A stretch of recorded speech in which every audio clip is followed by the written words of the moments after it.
Sa harap ng mga hamon ng kalikasan, ang pagbabago ay nasa ating mga kamay. Sa bawat takbang may pag-asa. Sa bawat patak ng ulan at bawat bigat ng araw, tinatamaan tayo ng epekto ng climate change. Ano nga bang magagawa natin para mapigilan ito? Iwan? Sa simpleng pagtulong sa ating komunidad, tulad ng pagtatanim at tamang pag-recycle, malaking pagbabago ang ating maiaambag. Tama. Kaya simulan natin sa mga maliliit na hakbang na kaya nating gawin.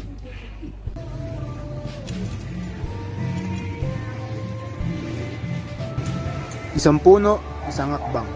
Isang buhay na nagsisimula.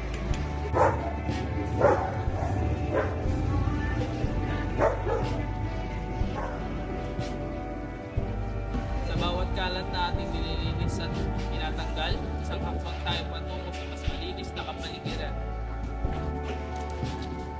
Ang bawat maling hakbang gaya ng paggamit ng tamang lalagyan ay malaking epekto sa kalikasan. Hindi lang ito tungkol sa pag-recycle.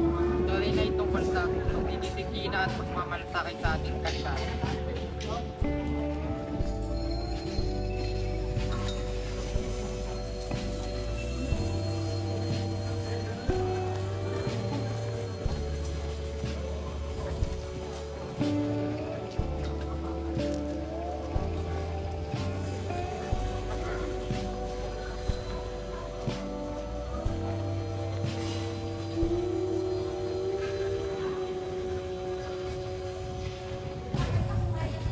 Sa bawat hakbang may pagbabago.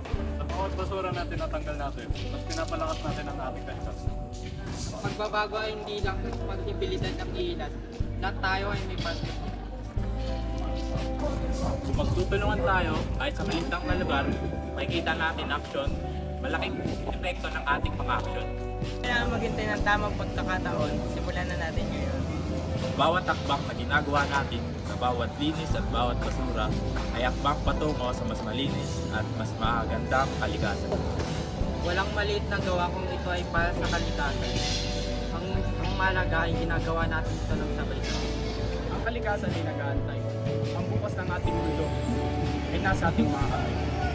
Sa bawat hakbang, sa bawat tanim at sa bawat kilos natin, makikita natin ang epekto ng pagtulong sa ating kalikasan.